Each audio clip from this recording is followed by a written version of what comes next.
You reflect on last weekend. What do you feel like you guys did well, and what do you feel like you need to work? Yeah, it's anytime you meet up with another Final Four team and a team like Georgetown, I think after the game we got exposed in different ways, and it's all about making sure that we learn, we take it, we add on to our game, and make sure it just doesn't happen again. And I've said it before, the losses are your best learning tools, so hopefully some of the things that we didn't do well at Georgetown will grow us as a program and as a team and get us better as this weekend hits.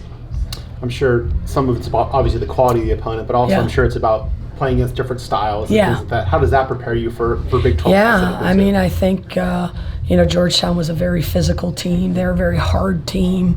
They had different tools that we haven't seen yet, and that's what we're trying to do with our non-conference schedule. We're just trying to see different looks and different people and with style of play as we go into conference play, because our conference is very broad and very versatile. So our hope is, when we play Big 12 X, we can say, hey, they played just like Georgetown, and we know what happened if we don't step that up.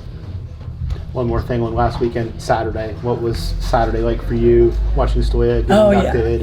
Yeah. I mean, it stinks for me in so many ways that you don't get to reflect. I mean, I was running from there to practice, and but it's just an incredible experience for me, and that's what it's all about, is seeing players that have given so much to the program get recognized at the highest level. And I was just so proud and so excited and thrilled that I could be there and see Stoya and her family and her teammates participate with that.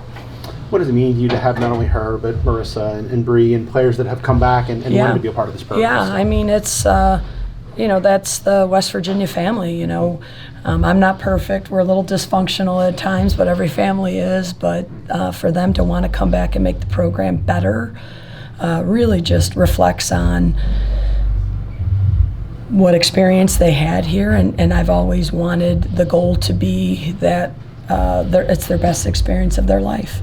So for them to, all three of them, to want to come back and give everything they got every day just helps solidify the fact that it was a great experience. They want to be invested in it, and pretty proud. Pivot to this weekend. What do you want to see out of your team? Huge. I mean, Fairleigh Dickinson is a team who's very, very good. They're a team with a lot of foreign players that are at a very high level, and we just doing our job. We want to make sure that every player does their job. Riley doesn't need to score goals, but she certainly needs to get shutouts. So that's the main goal, and we worked really hard yesterday and want to continue to work hard on just the little things that make the big things happen. You were able to get Riley out a little bit on Thursday. How do you kind of find that balance between getting Casey some minutes too, but also getting Riley some more chemistry with your I mean, it's always a hard balance, but I think both have done a good job understanding their role as goalkeepers, but also recognizing the importance of minutes and how we could get Casey game experience, but also keep Riley being the leader back there and incorporated with that back four.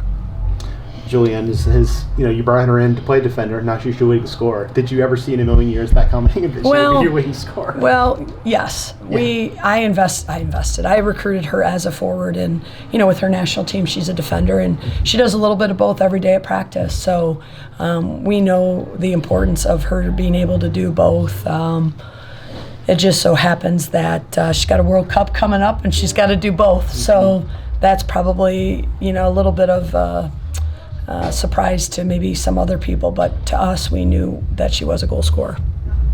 Coach, in a general sense, when you're going through your non-conference schedule, how much are you thinking about the Big 12, if at all?